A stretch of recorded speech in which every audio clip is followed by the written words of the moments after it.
Today I'm going to make some bread pudding. A lot of people, you say bread pudding and they say, yuck, soggy bread. But I'm going to make some that I think takes it completely out of the class of soggy bread. It's what I call my killer bread pudding. But first thing I've got to do is get the makings for it. Here we are at the used bread store. That's a name that was coined by our kids when they were 4 or 5 years old, and it pretty well fits. This is where I'm going to get the makings for my killer bread pudding. And here I have it, cinnamon raisin bread. It's going to be the basis for my bread pudding. I have the makings for it here, cinnamon raisin bread. I got it at the Day Old Bakery. Now you could use just about any bread that you want, but this is just so much better than torn up biscuits or sandwich bread or anything like that, there's no comparison. This is what really makes it into killer bread pudding. First thing you want to do is to dice it up. You could take it and tear it up, but let's do it the quick, easy way.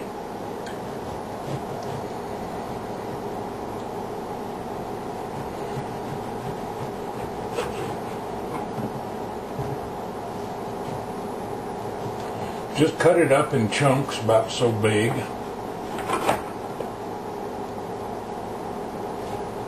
Cut it one way here and about 3/4 of an inch or an inch over. And cut it the second time.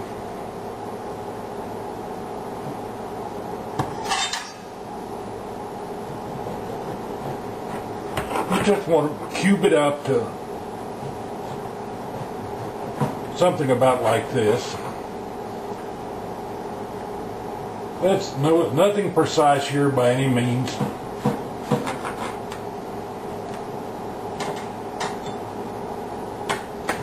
Dropped a couple of pieces, no big deal. Now I'm not going to exercise the 5-second rule. We'll just toss it.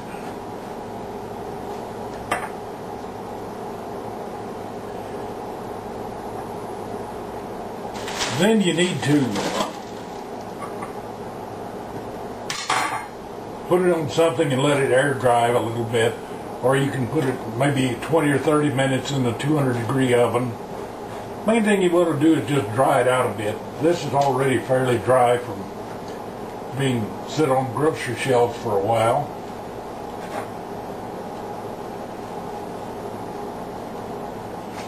And into your melted butter you want 2 cups of milk, cup of sugar, and a good lick of cinnamon. Can't get too much cinnamon in there.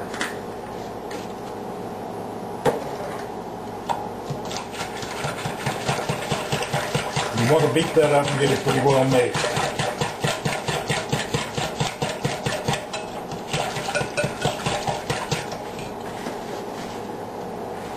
And 2 eggs.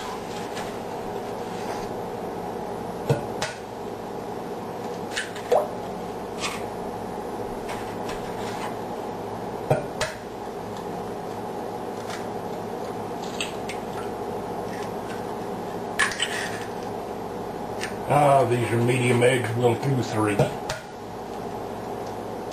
you can see this is nothing very precise.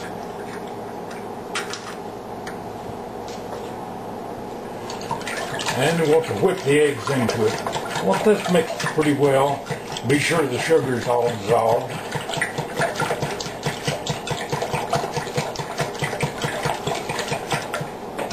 The next thing is some salt. Oh, half a teaspoon or something like that. Salt always improves the flavor of most anything, especially if it's got eggs in it.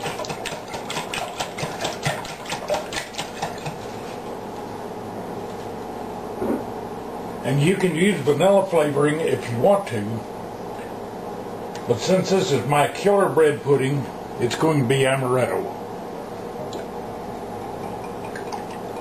About a tablespoonful should be enough.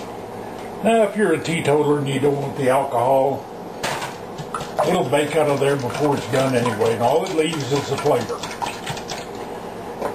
You want to spray the inside of a loaf pan with ham or something like that so it doesn't stick. And our bread is probably dry enough by now that I can use it.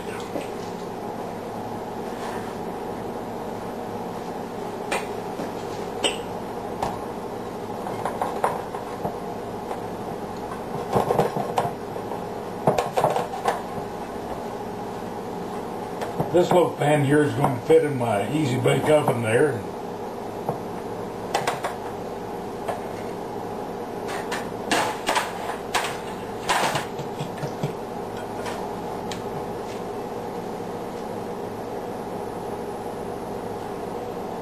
And pour the egg and milk mixture over it.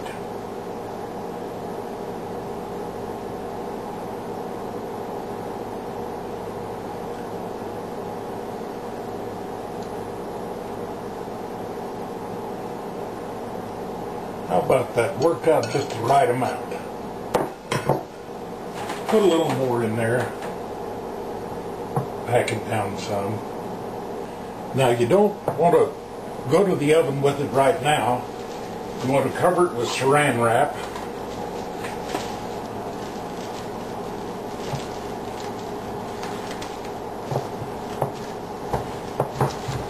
Be sure and seal it well. Don't use aluminum foil because it will get black spots on it where it touches it. And this goes in the refrigerator overnight. Okay, the bread pudding has been in the refrigerator overnight. Had a chance to soak up nice and soft with all the juice soaked out of the bottom. So it's time to bake it. The only thing, this pan here is too tall to go in my easy bake. So, and it will swell up in the process of baking. So I'm going to have to use the big oven. Set it at 350.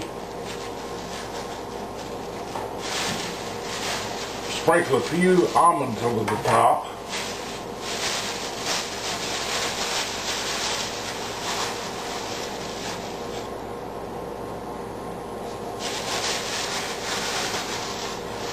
Those will toast while it's baking.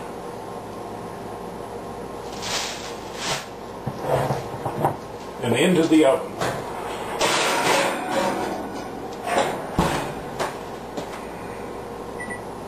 Well, it's 9 o'clock. I'm going to bake it about 45 minutes. And then I'll take it out and check it and see if it needs any more.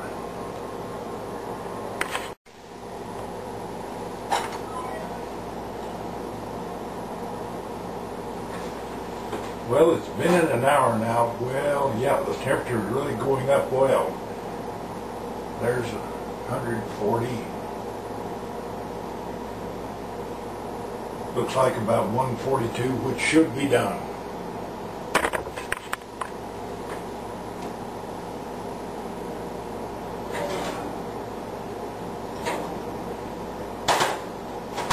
And it's risen in the middle, which is another good indicator. Take it out and let it sit here and rest for a bit.